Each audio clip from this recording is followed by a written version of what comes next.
I hit the water face first. The shock of it punched the air from my lungs. My designer suit clung to me like regret. My phone was dead, pride-soaked but still intact. Around me, laughter exploded like a grenade. Sharp, sudden, savage. Champagne glasses clinked. Someone let out a long, mocking whistle. And through my dripping hair, blinking against the sting, I looked up.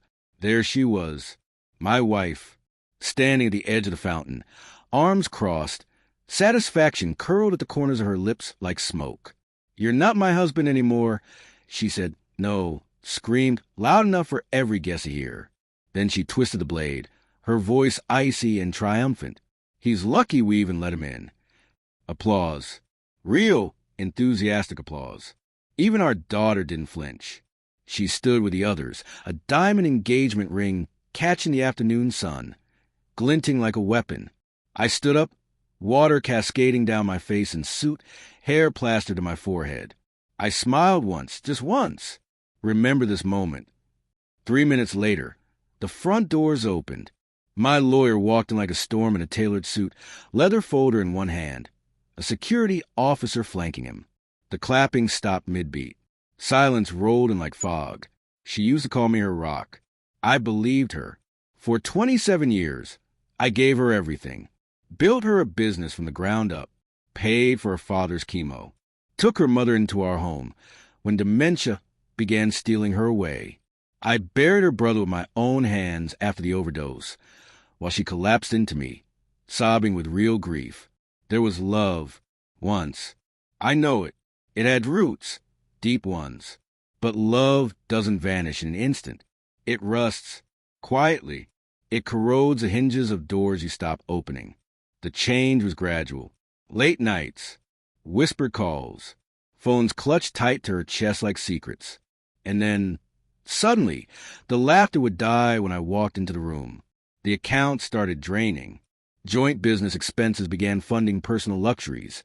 Spa retreats, designer handbags, investments that never returned a cent. I checked our daughter's college fund. Half gone, but it wasn't the money that shattered me. It was standing behind a half-open door, hearing her say, casually, like ordering lunch, "I've outgrown him." She didn't know I was listening. She didn't care. I didn't confront her. Not then. Emotion is noisy. Revenge? Revenge is silent, surgical. I played the role she expected. The agreeable husband, the background fixture, the man who wouldn't notice. Meanwhile, I documented everything. I hired a forensic accountant, a discreet PI, and a lawyer, high-end lethal, not the kind who advertises on bus benches. 6 months. That's how long it took. Every cent traced. Every lie mapped. The so-called life coach turned out to be a married fitness instructor from Miami, an amateur Casanova with poor operational security. Even better, she paid him with joint business funds. Fraud, misuse, embezzlement. The house? Always in my name. She never thought to check the deed. Not once. Still, I waited. I wanted one last performance. One final moment of unchecked arrogance. It came, gift-wrapped and catered. The engagement party was her idea. Her gift to our daughter. She took all the credit. I footed the bill.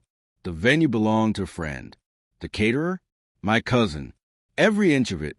Mine. She thought she held the spotlight. She didn't know I controlled the stage. And then, when she shoved me into that fountain in front of everyone, humiliated me like some petty, drunken spectacle, I saw the smirk. That smug, familiar smirk built from years of cruelty she never paid for. Remember this moment. I said again. Then the lawyer stepped forward. His stride was perfect, controlled, unhurried, devastating. He handed her a thick envelope, sealed and final. "Mrs. Ansley," he said, voice crisp, "you've been served." She blinked, laughed like it was a prank, until she opened it. Divorce papers. Fraud allegations, cease and desist orders, emergency injunction for asset freeze. "I suggest you stop smiling," my lawyer added. "You're being evicted from the property tonight." Someone gasped. The DJ had cut the music, without realizing. Even the birds stopped. Her makeup had started to run. Her mouth twitched like she wanted to form words, but couldn't find a single one. I own half of it, she barked finally. No, I said calmly. You used to. You signed the transfer 3 years ago when you wanted to open that yoga studio. Remember? Forgot that, didn't you? I turned to the crowd, calm and deliberate. You all laughed, clapped, let her humiliate me, enjoyed the show. Now, silence thick enough to chew. My daughter stepped forward, her brow furrowed. Dad, what is this? I sighed, my voice gentled. I'm sorry. Your mother made her choices. I kept the worst of them from you. Check your tuition fund. I added softly. She pulled out her phone, tapped, froze. Her eyes filled. What did you do? She whispered to her mother. I needed it for us, my wife stammered. For him, my daughter spat, her voice cracking. She held up a photo, the PI's work. A high-resolution shot of her mother and the coach kissing in a hotel parking lot. Guests began filtering out. Some couldn't meet my eyes. Others nodded quietly, as if apologizing with their gaze. My wife collapsed the grass. A puddle of smeared mascara and disbelief. She tried to fight, filed countersuits, ran to the press, cried emotional abuse, financial manipulation, invisible wounds. But truth is quiet. Truth doesn't blink. And neither did the evidence. The court sided with me on every front. She lost the house, the business, her social standing.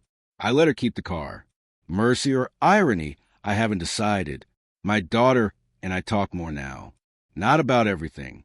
Some wounds still ache in silence. But she saw the truth. That's enough for now. People ask if I miss her. I don't. I miss who she pretended to be, but not who she was. I still remember the water, the laughter, the smug faces that thought they'd watched a man fall. They forget some of us drown quietly, so we can rise colder, sharper, and pull you under with us. Remember that.